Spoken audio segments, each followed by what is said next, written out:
far from home. No? Okay. You wake into a familiar darkness. The sound of the wind threatening to lull you back to sleep. But the echoing sound of a door slamming shut surprises you. You rise from your resting spot and follow the noise. Okay. There you see someone slumping by the door. Cold, exhausted. They have yet to notice you here.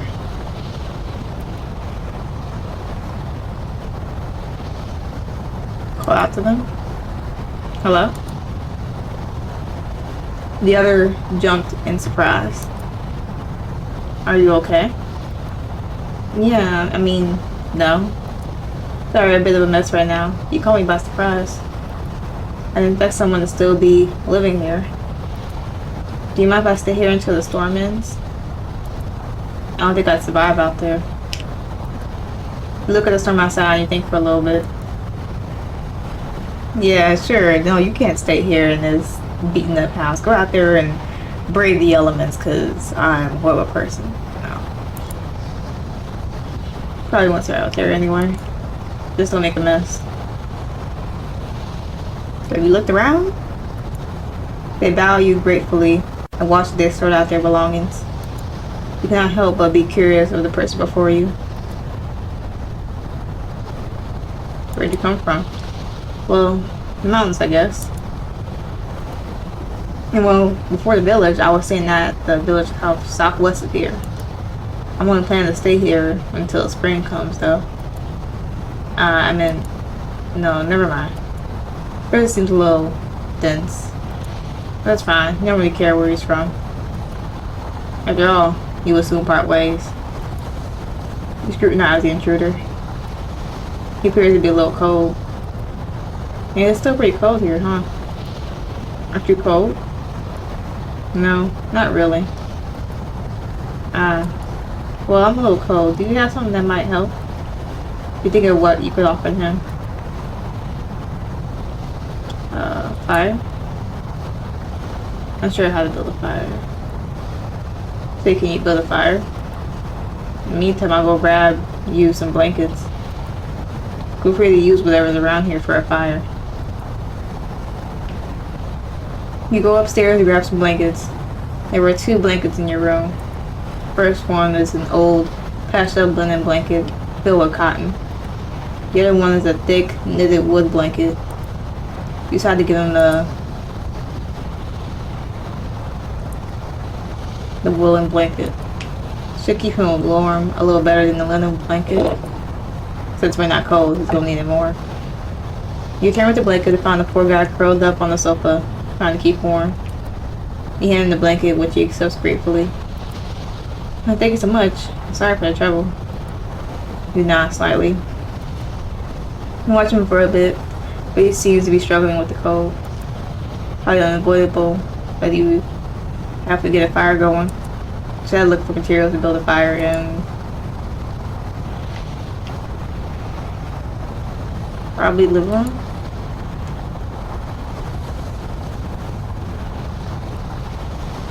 Examine the sofas. It's too difficult to take apart sofas themselves for firewood. But you find that it's stuffed with straw and core. It'll make a fine tinder to start the fire. You notice the reef hanging above the fireplace. Relatively dry and made of different size sticks. Perfect to use as both tinder and kindling. Teddy bear? Toy to start a fire, but the toys, especially the doll, have more moisture than you like. What's in the fireplace? The curtains? No? Examine the picture frames. Feel a little bad using this as firewood. Take apart the painting and break the frame into pieces for kindling. You set aside the canvas then to keep. You come back with several items that may be useful with starting a fire. You can make a fire with these? Yes. Then quickly rummages through the items you bought and looks at them doubtfully. This frame, is it really okay to use this? You take one last glance at the broken paintings. It's fine. It's not like we could fix it. They remember what's on them. Look away. Honestly feels bad having used the painting as fuel. But there was not much else you could use. You also didn't want to deal with another dead body here. Another dead body, okay. Alright. You hear them break apart the objects and watch Z run through his inventory. He carries the items to the old institute fireplace. Watch as he sets up a small bonfire. He starts by setting up the tinder in the center of the fireplace, then carefully placing the bigger sticks around and over it like a tent. Never really had to make one before, so you watch with great interest. He then takes out a small box. Inside lies a few sticks with a bright red edge. He strikes against the box and watches fire appears. There we go. He catches you watching intently. What is it? I don't know. I'm sorry. I didn't realize that's how you build a fire. You never built a fire like this? Never learned to. How'd you stay warm before this? Well, it's not that cold for me. Wow, a little blizzard outside and you're telling me you don't feel cold enough to light a fire? You shrug. Well, you seem quite interested. Should I teach you the basics? Oh, yes, please. Well, before you make a fire, should we review a little? To start a fire, you need a few things. The obvious thing you'll need is fuel. Indeed, some sort of fuel will be needed to keep the fire going. Firewood is one of them. Manufactured logs made of sawdust. A paraffin wax is also an option. Another thing you need is some tinder, which catches fire easily. These can be anything, ranging from dry grass, paper, wool. The most important part is that the tinder is placed under logs. Placing the tinder under logs will make it a fire much more easily, because heat, and by extension fire, moves upwards and outwards. To keep the fire going, you need to keep feeding it with burnable pieces or kindling. And finally, for safety reasons, you should put out the fire right before leaving. Probably not good to leave a fire alone, even if the flames are gone. But make sure there's no heat, smoke, or embers left. This is to prevent accidental fires. It's complicated, huh? Might be easier to learn by doing, maybe. Two of you watch as the logs slowly catch fire. Flame dancing on top of a mountain of wood. Which reminds you still have no idea why that person is walking around in the mountains in winter. You just had to ask a few questions. Exactly what are you looking for? What I'm looking for? Surveying the air for flower bulbs before spring comes. Why? Studying them, I guess. Didn't really have anything better to do since I can't come home for the holidays. Also, it's quite a sight to behold in itself. Even if I wasn't studying them, I'd probably go and see the fields once winter ends. You can't return home. Yeah, traveling abroad has been kind of rough. Probably could go back home, but I'm unsure about being able to return a year later. That's something to be worried about. Isn't it better to be home, along with your family right now? Well, I do miss them, but this is a difficult opportunity to come by. And they've been supportive of me going here. Can't disappoint them by returning empty-handed. I see. That's rough. Guess there are perks living alone. You live in this place alone? Don't you get lonely? House is pretty big for one person. How'd you end up here anyway? What do you mean? I grew up here. Look at you confused. You just have more people here though. But it's only me now.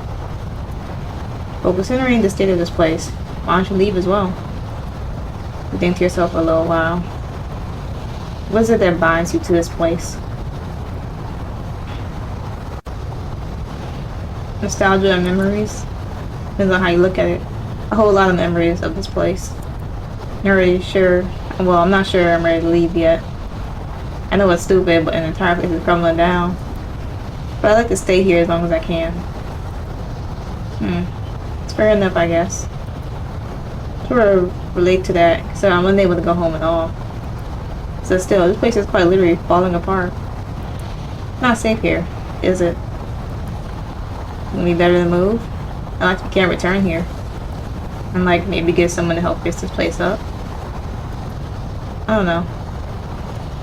You consider it for a moment. Wouldn't be the same though. This is no longer the place you knew and loved either.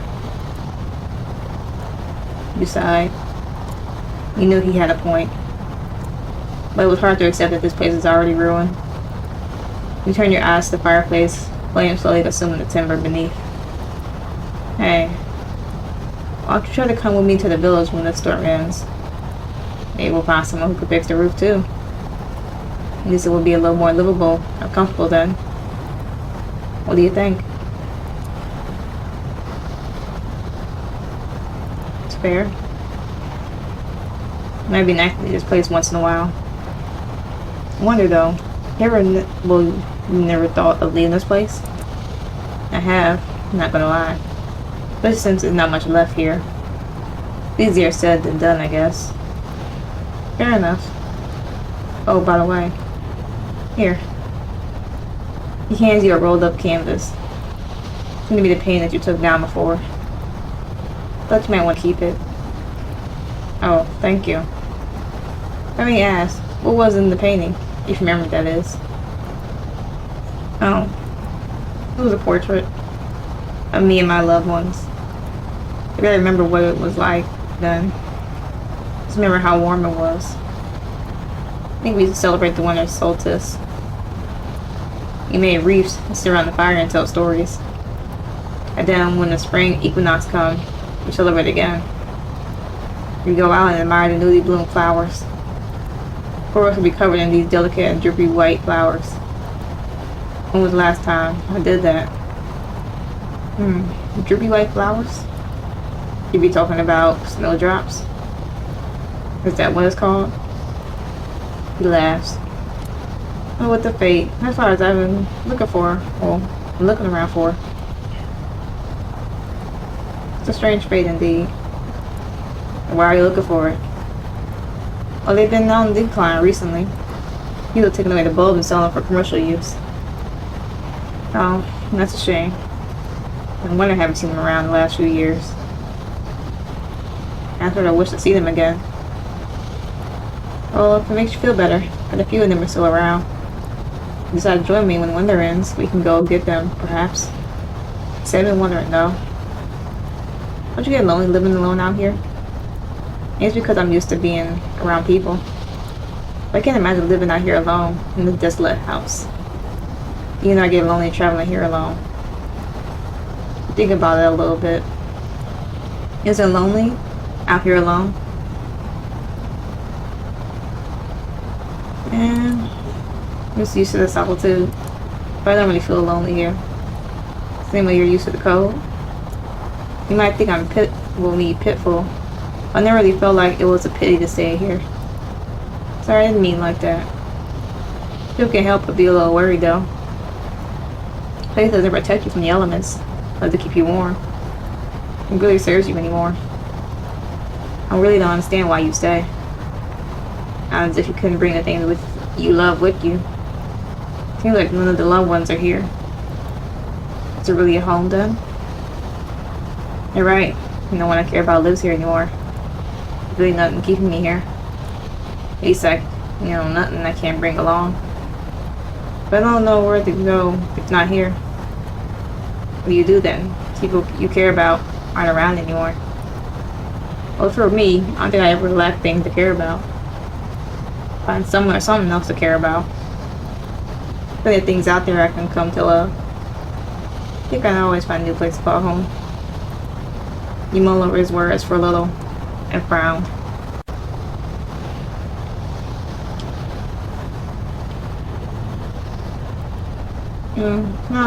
It wasn't always like this, even for me. I was pretty much kicked out of my home once. It was rough, but I'm glad I found another place I can call home.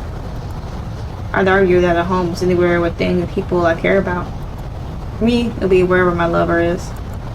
and be where our little puppers are. I wonder if that applies to you as well. Well, things I care about. Well, things here are what I care about. They don't seem to make you happy though. I guess not. Well, there's nothing stopping you from taking this little comfy little home though. Pick up the place and make it suit your liking. Fill it with things that make you happy regardless of this little place history. It might just work out.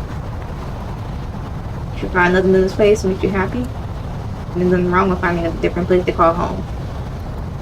Like, say, what's your favorite color? Favorite animal? What's something you want to say? Plenty of things you can do to make this place feel a little more comfy. Regardless, your home doesn't have to be the same place as the one in your memories to make you happy. You did mention wanting to see the snowdrops, didn't you? If you can get a permit to grow them, you can plant them, see them easily from your window. Wouldn't that be nice? You're right. I suppose I've been caught up in my nostalgia. I've been afraid to make changes to this place. Guess I was afraid of moving things that were precious to someone else. I'm afraid of losing what I had before, not that they're still around. So I'm afraid to let things go. But thinking about it, and if I don't know why I decided to stay here, I don't think there are many things left in here that makes me happy. I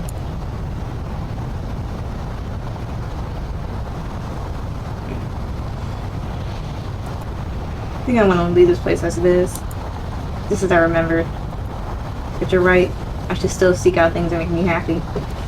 If I mess up a new place I can call home. Makes me wonder what's out there waiting for me. Whatever it is that you find out there, I hope it brings you joy. Talking about this makes you feel strangely calm. You can't help but yawn. It really is too warm and cozy. I wonder if you'll be alright dealing with the cold once this virus died out. It'd be hard to adjust to the biting cold once we felt warm. Because there are plenty of things I'll do when the storm ends. It's gonna be quite busy, huh? Yes, but I'm looking forward to it, I guess. Hope the storm ends soon. I'll be able to sort out everything soon. And when winter ends, I can go out and see snowdrops bloom. Yeah, I'd love to see that as well. You watch as the fire dies off into embers and find yourself dozing off. The sound of the wind and the crackling log lulling you to sleep. Wake into a familiar blanket drift over you. Look around and find yourself alone in the living room. Warm sunlight hits your skin as the dawn breaks over the horizon. You get up from the armchair, stretching as you stand. You fold the blanket and double drape over you. You spot him through the window, crouching in the snow some distance away from the house. Undetermined, you approach him. He does not seem to notice. Oh. Hello? Ah. It surprised me. So you decided to come along? Yes, regardless, I'll head to the village. Guess I'll figure out what to do from there. What are you doing? Well, look for some snowdrop bulbs. I see. I did find a few a little further in, but quite a number of them are damaged from the storm. That's unfortunate. Yeah, but the remaining ones, I'm sure they'll do fine once this winter ends. Yeah, I hope so. Anyways, enough of my ramblings. Should we head off now? Of course. He offers you his hand, and you take it. You descend the mountains, both afraid and excited for what comes next. Cool. Awesome ending. Alright, so this game is called When Winter Ends. I actually like the ending and the story. Hopefully, main character, you know, finds happiness in a different home elsewhere, and little traveler gets those snowdrops going, and then she gets home as well. So, a pretty nice story. Loved it. Pretty much like just their interaction, and you know, basically the whole like home is pretty much where your heart is and your loved ones are, and you know what it is that you care about. So that's very much true. So yeah, I hope y'all enjoyed this video. Of course, if you did, like, comment, subscribe, share, all that fun stuff. And yeah, I will catch y'all in the next video. Bye.